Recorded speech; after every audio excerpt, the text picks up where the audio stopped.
नमस्कार, स्वागत है न्यूज़ एंड व्यूज़ के नए कार्यक्रम एनवी पॉडकास्ट में।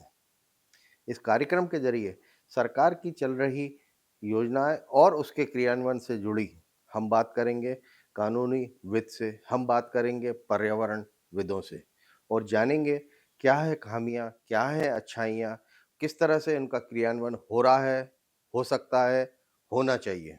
इन तीनों के बारे में हम बात करेंगे। इसी कड़ी में आज के हमारे मेहमान हैं पर्यावरणविद, वकील और समाज सेवी श्री अनिल गर्ग। अनिल गर्ग जी, नमस्कार। बहुत-बहुत नमस्ते। स्वागत है आपका हमारी नई सीरीज़ एनवी पॉडकास्ट में। अनिल जी, कार्यक्रम की शुरुआत में मैं सबसे पहले आपसे ये कहना चाहूँगा कि आपको लोग जानते हैं सरकार विरोधी और सरकार की हर योजना के ऊपर आप बहुत बड़े आलोचक होते हैं। लेकिन हाँ, मैं ये भी कहूँगा कि अगर आपकी जो आलोचनाएँ होती हैं उसके बाद अगर आपकी आलोचनाएँ गलत हैं, तो सरकार को वो की हुई घोषणाएँ वापस नहीं लेनी चाहिए। ख़ैर, इस बारे में हम बहुत सारी बातें करेंगे।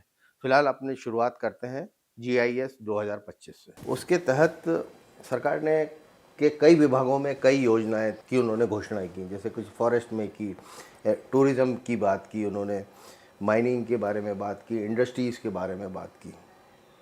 तो अभी हाल ही में मैंने आपका जिस दिन फ़ॉरेस्ट डिपार्टमेंट की एक बड़ी भारी योजना थी, पीपीटी मॉडल पे थी। उस मॉडल की जिस दिन घोषणा हुई और उसी दिन आपका एक वीडियो वायरल हुआ। उसके बारे में आप बताएं अगर मैं गलत नहीं कह रहा हूं तो। ऐसा है, मध्य प्रदेश में वन विभाग कहता है कि 95 लाख हेक्टेयर वन क्षेत्र है। जी। उसमें से उन्होंने 37 लाख हेक्टेयर वन क्षेत्र को पीपीपी मॉडल के तहत निजी निवेशकों को 40 साल की लीज पर देने की योजना जी। लागू की। इस योजना को लागू किए जाने के पहले जी। जो होमवर्क करना चाहिए, हम्म। वो होमवर्क तो किया ही नहीं सरकार ने या वन विभाग ने। किस तरह का आप चाहते थे कि। ये जो 37 लाख हेक्टेयर जमीन है, ये जमीन पर समाज के अधिकार जी। तय हैं। उन अधिकारों की भारतीय संविधान, संसद और विधानसभा के बनाए हुए कानून गारंटी देते हैं। हम्म। और जब संविधान और कानून गारंटी दे रहे हों जिस अधिकार की, हम्म। उस अधिकार को आप किसी निजी व्यक्ति को कैसे दे देंगे? तो निजी व्यक्ति भी तो वहां पे विकास कर रहा है, जब वो वहां विकास करेगा तो। विकास निजी व्यक्ति व्यापारी है। हाँ, वो तो प्लांटेशन करेगा तो व्यापार के लिए करेगा, ठीक है। समाज के भले के लिए या ग्रामीणों को उनके अधिकार देने के लिए थोड़ी करेगा वो वृक्षारोपण। उसका तो उद्देश्य होगा कि मैंने अगर वहाँ 10 लाख रुपए इन्वेस्ट किए हैं तो मैं उससे 20 लाख कमाऊँ। काका, मैं काका ही बोलूंगा आपको क्योंकि दुनिया आपको काका के नाम से जानती है, सरकारी महकमा भी आपको काका के नाम से जानता है। काका, ये बात तो सही है कि जो आप बात कर रहे हैं उस बात में दम है, क्योंकि अगर ये बात सच नहीं होती तो 2 दिन के अंदर सरकार उसको वापस नहीं लेती। वापस नहीं लेती। बिल्कुल। तो ये बात तो आप सही कह रहे हाँ। हैं। लेकिन आप किसी भी चीज़ का आपने एक बात उठाई, मैं तो कहूँगा आपने विपक्ष की तरह उठाई। अब आप उसका सोल्यूशन तो बताइए आप। नहीं, सोल्यूशन तो सरकार पूछे ना, वन विभाग बैठे पूछे। ये छोटा मोटा विषय नहीं है। जो मध्य प्रदेश में 95 लाख हेक्टेयर ज़मीन ये वन भूमि बता रहे हैं, इसमें से लगभग 35 लाख हेक्टेयर ज़मीन विवादित है। जी। विवादित इसलिए है जी। क्योंकि ये ज़मीन राजस्व अभिलेखों में दर्ज थी और राजस्व अभिलेखों में आज भी दर्ज है। यानी एक ज़मीन दो विभाग अपनी अपनी बताते हैं। अगर राजस्व विभाग कहता है कि राजस्व भूमि है और जी। वन विभाग कहता है कि वन भूमि है, तो सरकार को सबसे पहले इस विवाद को हल करना होगा। काका, आप ज़मीन से बहुत जुड़े हुए हैं और ख़ास तौर पे ऐसे क्षेत्र में आपकी दखलंदाजी रही है। अगर राजस्व में जुड़ी है तो क्या वाकई में वहाँ पे वन है, या वन जुड़ा है तो वाकई में राजस्व है, क्या है, क्या इसमें मिली जुली वो है। वस्तु स्थिति क्या है? इसमें मिली जुली स्थिति है। कहीं कहीं मिश्रित प्रजाति के जंगल हैं। जी। मिश्रित प्रजाति का मतलब ये होता है उसमें आल पाल, फल फूल पौधे ये सब होते हैं। जी। वन विभाग उन्हीं जंगलों को वन मानता था जी। जो साज के हों, सागौन के हों या बांस के हों। जी। उसके लिए मिश्रित प्रजाति का कोई अर्थ नहीं था। जो मेरी नॉलेज में है उसमें उनका एक था कि 250 पेड़ अगर 1 हेक्टेयर में होते हैं तो भी वन की वो श्रेणी तो में। सुप्रीम कोर्ट ने एक परिभाषा की 1996 में जी। कि जो जिस ज़मीन पे 200 वृक्ष होंगे वो वन भूमि होगी, जी जो ज़मीन राजस्व अभिलेखों में जंगल मद में दर्ज होगी वो वन भूमि होगी। तो उस परिभाषा के आधार पर जी आज भी राज्य सरकार मध्य प्रदेश में भूमियों का वर्गीकरण नहीं कर पाई। 96 का आदेश है और आज तक के आप भूमियों का अगर वर्गीकरण नहीं कर पाए, जी आप भूमियों को लेकर दोनों विभाग विवादित स्थिति बना रहे हैं, जी तो इसके दुष्परिणाम उन उद्योगों पर भी पड़ रहे हैं जो लंबे समय से कार्यरत हैं। जो लंबित जी जो जैसे अगर मैं उदाहरण दूं जी तो सतना जिले में कलेक्टर ने जी 40 साल पहले जी एक सीमेंट फैक्ट्री को जमीन आवंटित की। हाँ 40 साल बाद वहाँ का वन विभाग कहता है कि साहब ये तो वन भूमि है। और अल्ट्राटेक सीमेंट कंपनी के खिलाफ अभी महीने भर पहले जी वन विभाग ने वन अपराध पंजीबद्ध कर लिया। अरे वो उद्योगपति जिसने करोड़ों अरबों रुपए खर्च किए, आपके कलेक्टर से जमीन आवंटित करवाई, आपने उसको चोर बताकर अदालत में खड़े कर रहे हो। आप कौन उद्योगपति आएगा आपके यहाँ? क्यों डालेगा उद्योग कि वन विभाग के अधिकारी कभी भी उसको वन अपराधी बता देंगे, अदालत में खड़ा कर देंगे, उसको अदालत में जमानत करवानी पड़ेगी।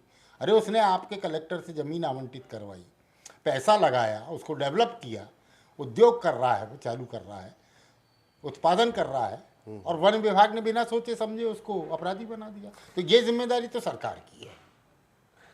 काका अगर बात की जाए तो एक वन महकमा एक ऐसा है जिसके अलग अलग विंग हैं, 9 PCCF है इस 9 समय PCCF और सबके अलग अलग विभाग है। फिर कहाँ कमी रह जाती है, फिर क्यों नहीं है कर नहीं, पाते? इनके 9 विभागों में कोई तालमेल नहीं है, सबसे पहली बात। दूसरी बात ये है कि ये दुर्भाग्य है इस देश का, इस देश की प्रजातांत्रिक व्यवस्था का, कि 1950 में संविधान लागू होने के बाद वन विभाग ने भारतीय वन अधिनियम की अपनी कुछ धाराओं को छोड़कर हाँ, कभी भी इस देश के संविधान को, संसद और विधानसभा के बने हुए कानूनों को महत्व ही नहीं दिया, आज भी नहीं दे रहे। तो मुझे एक बात बताइए, इतनी बड़ी ग्लोबल मीट केवल 2025 में भी नहीं हुई, 24 में भी हुई थी, 23 भी हुई थी, अब रीजनल भी होने लगी और प्रधानमंत्री भी कर रहे हैं। और अगर मध्य प्रदेश की बात की जाए तो मध्य प्रदेश में कहते हैं कि साहब 70% एरिया वन क्षेत्र में, तो उस हिसाब से तो ग्लोबल समिट तो सब बेकार ही जाने वाली। बिल्कुल, जब तक के मध्य प्रदेश में इन्वेस्टर्स के ना आने या इन्वेस्टर्स के सफल ना होने का सबसे बड़ा कारण है कि भूमि के विवाद जो हैं हाँ, वो बने हुए हैं। और सरकार जब तक के इसमें स्वयं हस्तक्षेप नहीं करेगी, सरकार इसमें जब तक के आगे नहीं आएगी इन विवादों को दूर करने की, तब तक के मध्य प्रदेश के विकास की संभावनाएं इसी तरीके से धूमिल होते रहेंगे। काका क्या ये संभव है कि अगर कभी सरकार आपसे अगर सलाह मांगे तो क्या आपके पास है इसका निराकरण? बिल्कुल, हम तो निराकरण सलाह मांगे नहीं, हम तो बिना सलाह मांगे इनको हल बता रहे हैं। लेकिन सुन कौन रहा है? इसलिए नहीं सुन रहे क्योंकि फॉरेस्ट ऑफिसर्स के या रेवेन्यू ऑफिसर्स के अपने इंटरेस्ट हैं और उनके इंटरेस्ट जो हैं राज्य के हित से ऊपर हो गए, इसलिए उन सलाहों पर कोई किसी का ध्यान नहीं है और वो ध्यान भी नहीं, और नेताओं के भी इंटरेस्ट हो गए। अगर वन भूमि और राजस्व भूमि का विवाद नहीं होगा तो नेताओं की पूछ परख कैसे होगी, अधिकारियों की पूछ परख कैसे होगी? भ्रष्टाचार ना भी हो, चलिए मैं ये बात नहीं कहता कि भ्रष्टाचार होगा, लेकिन पूछ परख कैसे होगी? ये विवाद खड़ा होगा, विवाद हम पैदा करेंगे तब तो नेताओं की, अधिकारियों की, वो राजस्व अधिकारी हो या वन अधिकारी, पूछ परख होगी। ये मध्य प्रदेश के विकास का सबसे बड़ा रोड़ा है। काका जाते जाते क्या सलाह देना चाहेंगे सरकार अभी को? देखिए, मैं आपको एक उदाहरण और बताता हूँ। जी भोपाल से लगा हुआ मंडीदीप औद्योगिक क्षेत्र है। जी 1970-71 में जब एवी सिंह वहाँ के कलेक्टर हुआ करते थे, उन्होंने इस औद्योगिक क्षेत्र के लिए ज़मीन आवंटित की, रायसेन जिले के। रायसेन जिले में। जी उस ज़मीन पर पूरा इंडस्ट्रियल एरिया डेवलप हुआ, हो गया। उद्योग लग गए। हाँ, और आज से 10 साल पहले वन विभाग ने लगभग 750 उद्योगों के खिलाफ वन अपराध पंजीबद्ध कर लिए कि साहब ये तो वन भूमि है। अरे करना था तो वो कलेक्टर के खिलाफ 70 में जिसने आवंटित की उसके खिलाफ करते आप। और वो 750 उद्योगों में से मालूम नहीं कितने उद्योग बंद हो गए और कितने उद्योग आज चल रहे हैं। तो ये सरकार के दो विभागों की ये कैसे विरोधाभास है भाई? नहीं तो लेकिन ये भी तो एक बड़ी हास्यास्पद बात है कि जिसने अलॉट किया, जिसने पैसा लगाया, जिसको आपने फाइनेंस किया, उसने उद्योग लगा लिया, अब आप उद्योगपति को अपराधी बना रहा हूँ। मतलब वो खरबूजा और छुरी की बात आ गई, जिस पे कटेगा अपराधी बना रहा हो तो इसको नियंत्रित करने की जिम्मेदारी किसकी है? राज्य सरकार की है, मुख्य सचिव की है, मुख्यमंत्री की है। लेकिन वो जो ये मंडीदीप के उद्योगपतियों के खिलाफ जो वन अपराध पंजीबद्ध हुए, उद्योग बंद हो गए, क्या किया सरकार ने, क्या किया मुख्यमंत्री ने, क्या किया मुख्य सचिव ने? क्यों नहीं आपसी में बैठ के वन विभाग और राजस्व विभाग ने इस मामले को निपटाया? किसकी सरकार थी उस समय?